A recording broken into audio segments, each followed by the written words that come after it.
Que se passe-t-il vraiment après le dernier souffle? Est-ce que notre essence se dissout dans le néant? Ou bien franchit-elle des portails qui dépassent notre compréhension humaine? Bienvenue, chers voyageurs de l'âme, dans le mystère des mystères. Aujourd'hui, nous allons explorer ensemble l'un des textes les plus profonds et énigmatiques du bouddhisme tibétain, le Bardo Thodol, également connu en Occident sous le nom de Livre des morts tibétains. Imaginez avoir un guide qui vous accompagne dans les moments les plus profonds et mystérieux de l'existence. C'est exactement le rôle du Bardo Thodol. Ce n'est pas simplement un manuel sur la fin de vie, mais une véritable carte spirituelle qui nous éclaire sur ce qui se passe juste après la mort physique.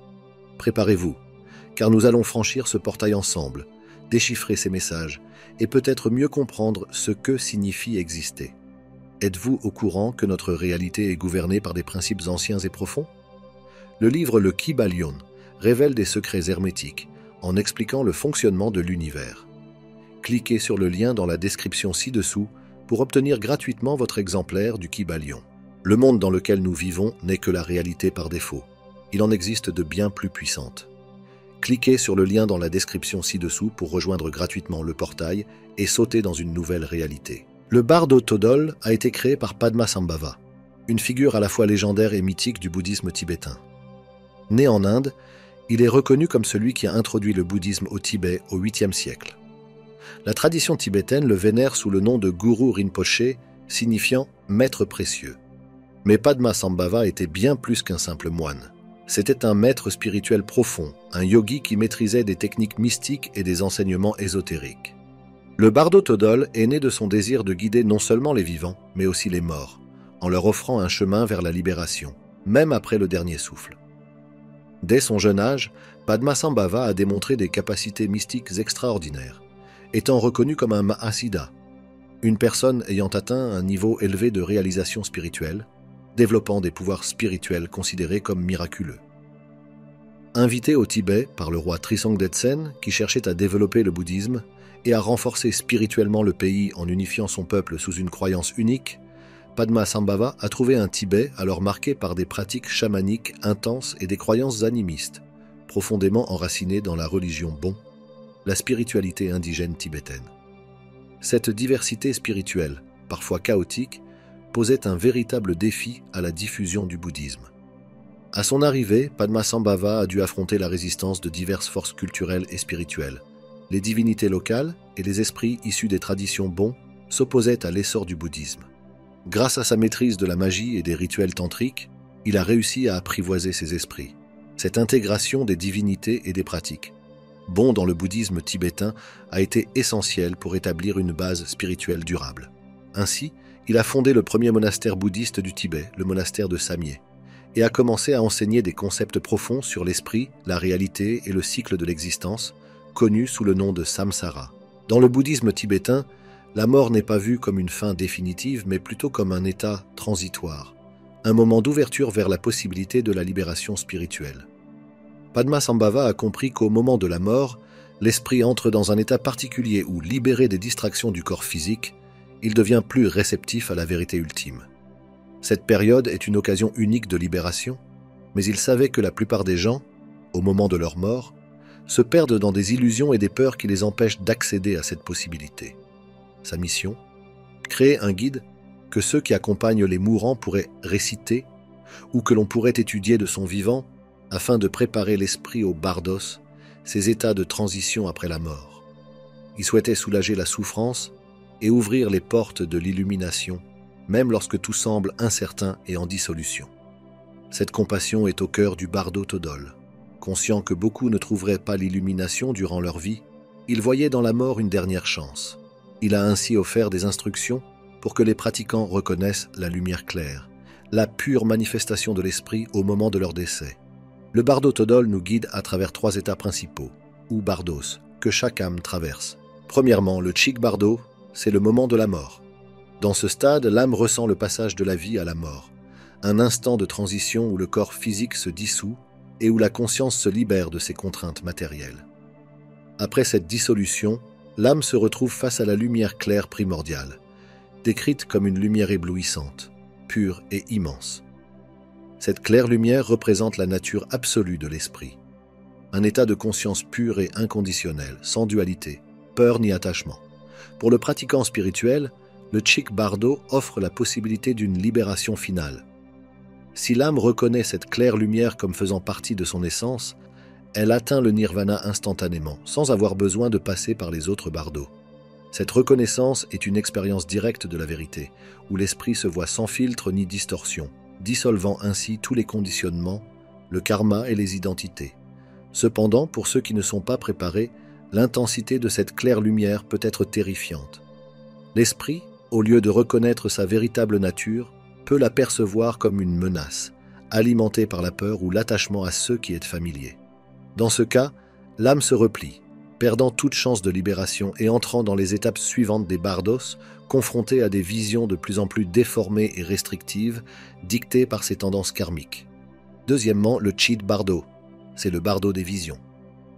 Comme l'a dit Carl Gustav Jung, les dieux et les démons sont des projections de l'inconscient, puissantes et inéluctables, jusqu'à ce qu'elles soient comprises comme des parties de nous-mêmes. Dans le Chit Bardo, l'âme se trouve dans un état de conscience dépouillé de son corps physique, évoluant dans une dimension où les frontières tangibles n'existent plus.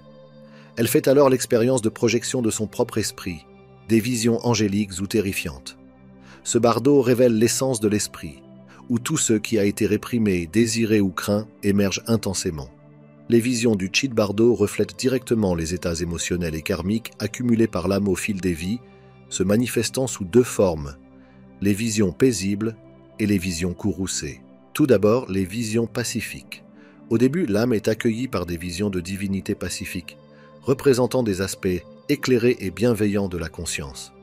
Ces figures peuvent être des Bouddhas, des Bodhisattvas ou des divinités de lumière, incarnant les qualités positives cultivées par l'âme. Les visions pacifiques offrent une présence sereine et un sentiment de paix, mais pour un esprit non préparé, elles peuvent devenir accablantes ou incompréhensibles, incitant l'âme à se retirer et à douter de la réalité de cette expérience. Ensuite, les visions courroucées.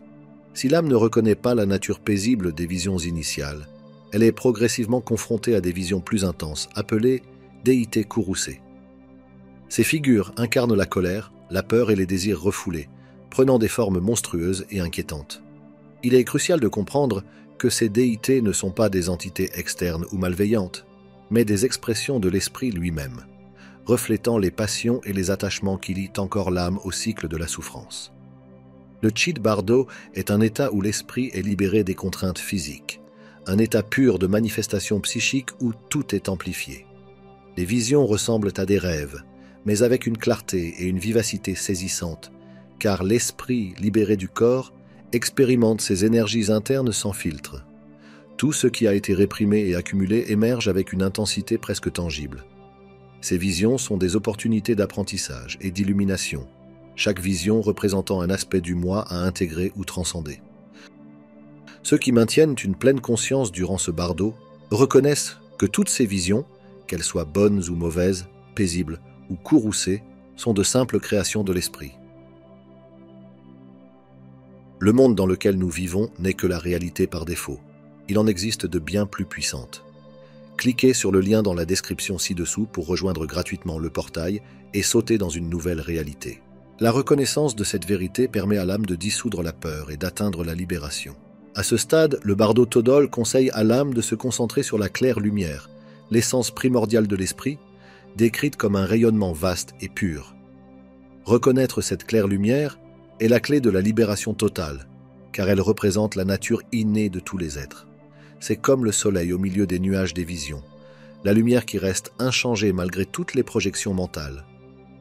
Si l'âme parvient à voir au-delà des visions, elle peut atteindre l'illumination et ainsi transcender le cycle des renaissances. Cependant, cette reconnaissance n'est pas aisée pour l'esprit commun.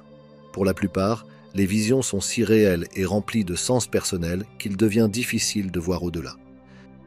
C'est pourquoi le bardo Todol recommande aux pratiquants spirituels de s'entraîner dans la vie à se détacher des illusions et à contempler la nature de l'esprit.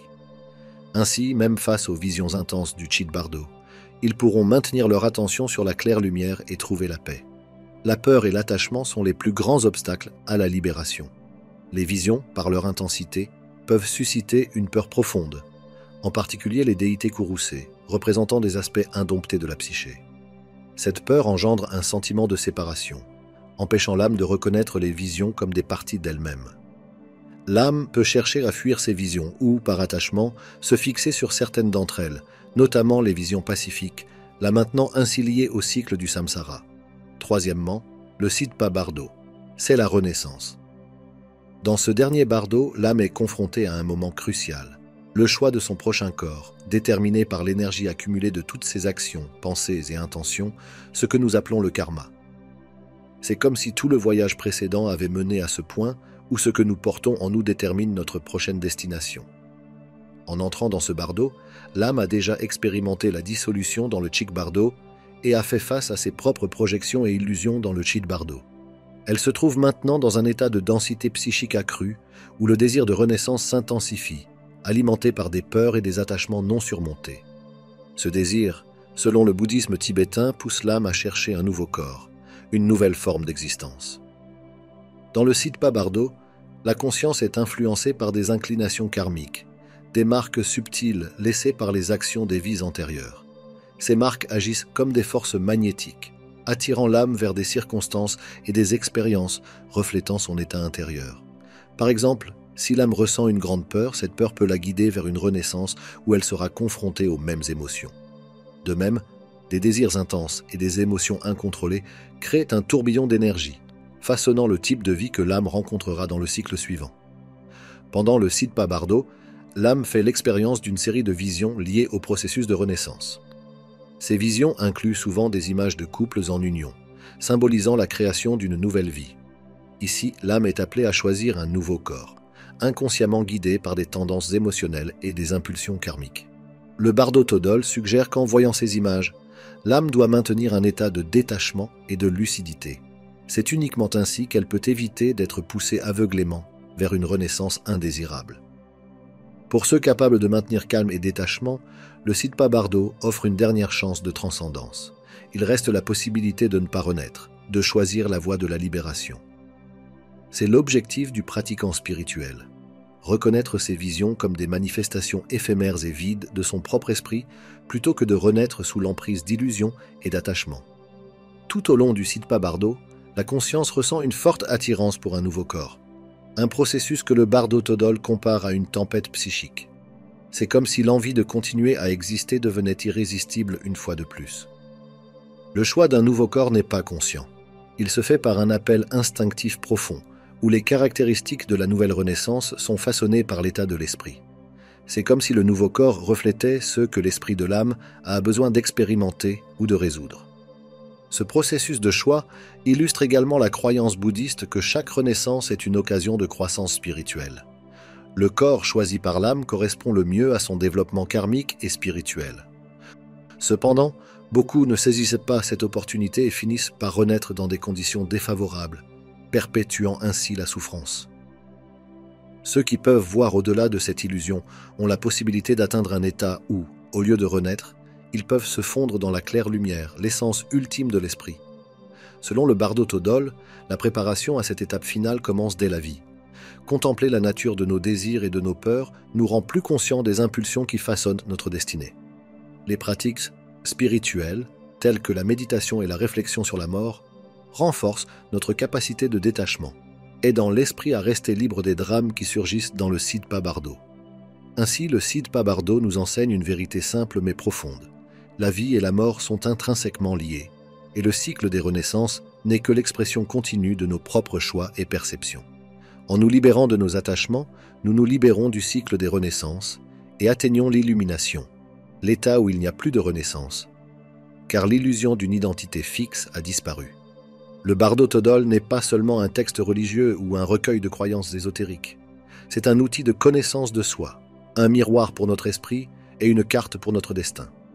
Il nous enseigne que la mort est le grand point final de l'histoire humaine, mais qu'elle est aussi le portail vers de nouveaux commencements. Comme l'a dit Ram Dass, quand on meurt, il n'y a qu'une seule question qui compte. Combien as-tu aimé ? Dans ce sens, le livre tibétain des morts nous invite à réfléchir sur notre propre vie. Sommes-nous prêts pour ce dernier voyage ? Sommes-nous prêts à abandonner tout, ce que nous croyons être ? Peut-être qu'en méditant sur ces enseignements, nous pouvons non seulement nous préparer à la mort, mais aussi apprendre à vivre pleinement. C'est la fin de ce dossier. Les travaux de l'Institut de la réalité sont mis gratuitement à votre disposition, mais cela demande beaucoup de travail. C'est pourquoi, si vous avez apprécié cette vidéo, vous pouvez vous abonner à notre chaîne YouTube et laisser un j'aime sous cette vidéo. Nous reviendrons bientôt avec un autre dossier. Quantiquement, l'équipe de l'Institut de la réalité.